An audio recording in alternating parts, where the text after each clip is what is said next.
एक छोटे से कस्बे में व्यास नाम का एक साधारण दर्जी रहता था। उसकी दुकान बड़ी नहीं थी, पर काम साफ सुथरा करता था। मगर व्यास की एक बड़ी समस्या थी। वह हर छोटी बात पर बहुत ज्यादा चिंता करता था। कभी ग्राहक कम आए तो चिंता, कभी कपड़े की कीमत बढ़े तो चिंता, कभी घर में शाम का राशन भी थोड़ा कम हो जाए तो भी चिंता। चिंता उसके मन को ऐसे खाती थी जैसे दीमक लकड़ी को। पहला दृश्य। चिंता की शुरुआत। एक दिन सुबह सुबह वह दुकान खोल ही रहा था कि उसका बेटा राघव बोला, पिताजी, आज स्कूल की फीस जमा करनी है। व्यास के मन में हलचल मच गई। कहाँ से आएंगे पैसे अगर आज न जमा हुई तो? इस चिंता में उसका दिमाग घूमने लगा। ग्राहक के माप में भी गलती होने लगी।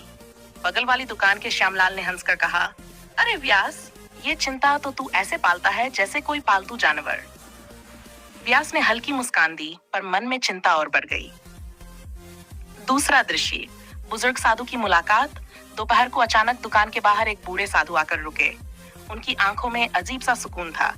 उन्होंने कहा, बेटा, क्यों परेशान लग रहा है? व्यास बोला, बाबा जी, जिंदगी में हर तरफ चिंता ही चिंता है। सुबह से रात तक मन जैसे किसी पिंजरे में कैद हो गया है। साधु मुस्कुराए, क्या तुम जानते हो कि चिंता कैसी होती है? व्यास ने सिर हिलाया। साधु बोले, चिंता एक पिंजरा है जो बाहर से सोने का और अंदर से लोहे का होता है। करीब जाकर चमक दिखती है, पर अंदर जाओ तो निकलना मुश्किल। ज्यादा चिंता इंसान की ताकत खा जाती है, नींद चुरा लेती है और सोचने की शक्ति छीन लेती है।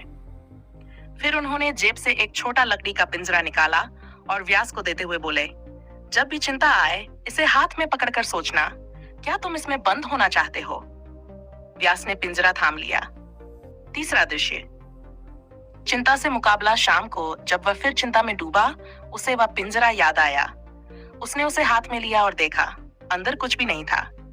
वह सोचने लगा, जिस चीज की चिंता कर रहा हूँ, क्या वह सच में उतनी बड़ी है? क्या मैं सचमुच इस खाली पिंजरे में बंद होना चाहता हूँ?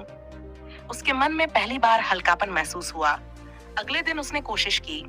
कोई बात मन में आए तो पहले गहरी सांस लेता, फिर सोचता कि समाधान क्या है। धीरे धीरे उसकी गलतियां कम हुई, ग्राहक खुश होने लगे और काम बढ़ता गया। चौथा दृश्य। बड़ा सबक। एक दिन उसका बेटा फिर से फीस की बात लेकर आया, पर इस बार व्यास के चेहरे पर घबराहट नहीं थी। उसने मुस्कुराकर कहा, चिंता मत कर बेटा, आज 2 और निजी सिलाई के ऑर्डर मिले हैं, सब ठीक हो जाएगा। साधु का दिया पिंजरा अभी उसकी दुकान के कोने में रखा था।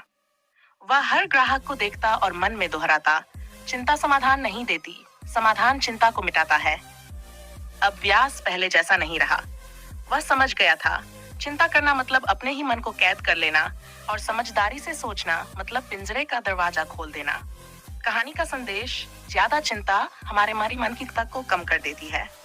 अधिकांश चिंताएं पिंजरे की तरह होती हैं, खाली, पर फिर भी हमें कैद कर लेती हैं।